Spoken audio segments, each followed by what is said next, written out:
Hi అండి. అందరికీ నమస్కారం. Welcome to our channel. ఏం చేస్తున్నారు? ఎలా ఉన్నారు? బాగున్నారా? మేము బాగున్నామండి. మీరందరూ బాగుండాలనేది మనస్ఫూర్తిగా కోరుకుంటున్నాను. ఇక ఈరోజైతే ఉదయాన్నే పూజ అయితే చేసేసుకున్నాను. దీపారాధన చేసుకున్నాను. శనివారం కదా! అలాగే ఇక కిచెన్లోకి రాగానే పల్లీల చట్నీ అయితే చేద్దామని టిఫిన్లోకి పల్లీలు అయితే వేయించుతున్నాను. ఒక పక్కన ఇక టమాటా పప్పు వండుదామని పప్పు కూడా ఒక స్టవ్ మీద అయితే వేసానండి. ఇడ్లీ పిండిలు అన్నీ అయిపోయాయి. అట్ల పిండి అందుకనేసి పునుకులు వేద్దామని అయితే పిండి తడిపి పెట్టాను.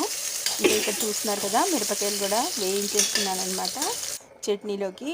ఇక తగినంత సాల్ట్ అయితే కళ్ళుప్పు అయితే వేసుకొని ఇక 4 వెల్లుల్లి రెబ్బలు కూడా వేసుకుంటే చట్నీ అనేది పల్లీల చట్నీ చాలా సూపర్గా ఉంటుందండి. ఈసారి మీరు ఎప్పుడైనా చేసినప్పుడు 4 వెల్లుల్లి రెబ్బలు వేసి ట్రై చేయండి, చాలా బాగుంటుంది.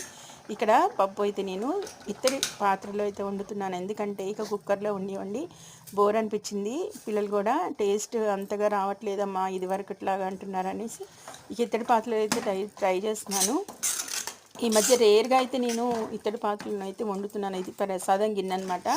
ఇక పూర్వకాలం అయితే మనకి పప్పులు అన్నాలు కూడా ఇతర పాత్రల్లోనే వండేవాళ్ళు కదా, అందుకనేసి అయితే యూజ్ చేస్తున్నాను ఈ మధ్య నేను.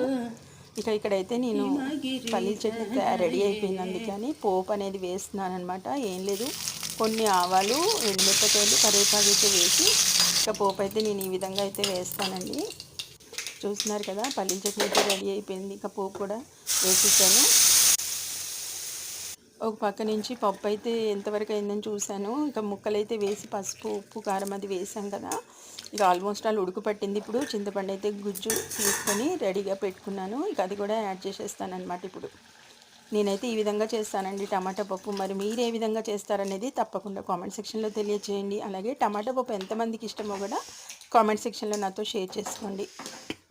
అలాగే ఇక ఒక పక్క నుంచి అయితే ఇక పునుకులు వేద్దామంటే కొంచెం తడిపి పెట్టాను కదా, కాస్త ఎక్కువసేపు తడిపితే పునుకులు క్రిస్పీగా, టేస్టీగా, మెత్తగా వస్తాయని అయితే ఆగాను. ఈలోపు అయితే పప్పు ఉడికిపోయింది కదా, ఇక తాలింపు పోపు అనేది వేసేస్తున్నాను. ముందుగా నేను ఆవాలు చిటపట్లాడించాక మెంతులు, అలాగే జీలకర్ర, ఎండుమిరపకాయలు, అలాగే 4 వెల్లుల్లి రెబ్బలు అయితే 1-2 ఎక్కువగానే వేస్తానండి. ఎందుకంటే ఇది మన హెల్త్కి అయితే చాలా మంచిదన్నమాట. అందుకనేసి ఇక వెల్లుల్లి రెబ్బలు వేగిన తర్వాత కరివేపాకు వేసేసి ఇక లాస్ట్గా మనం కొంచెం ఇంగువ అయితే యాడ్ చేసామనుకో చాలా బాగుంటుంది. ఏదైతే పోపు తాలింపుకి నెయ్యి వాడుతున్నాం కాబట్టి ఇక పప్పు అయితే సూపర్ టేస్ట్గా వస్తుందన్నమాట. చూస్తున్నారు కదా, ఈ విధంగా అయితే టమాటా పప్పు అయితే రెడీ అయిపోయింది. పోపు అయితే వేసేసాను, చూసారు కదా. ఇది ఈ విధంగా అయితే టమాటా పప్పు అయితే రెడీ అయిపోయింది. ఈ మార్నింగ్ లాగ్ అయితే ఇలా హడావిడిగా ఉంటుందండి. ఇక ఇప్పుడైతే పునుగులు కూడా వేసేసాను. దానిలో పల్లీల చట్నీ కూడా రెడీ అయిపోయింది. మరిన్ని ఇలాంటి మంచి మంచి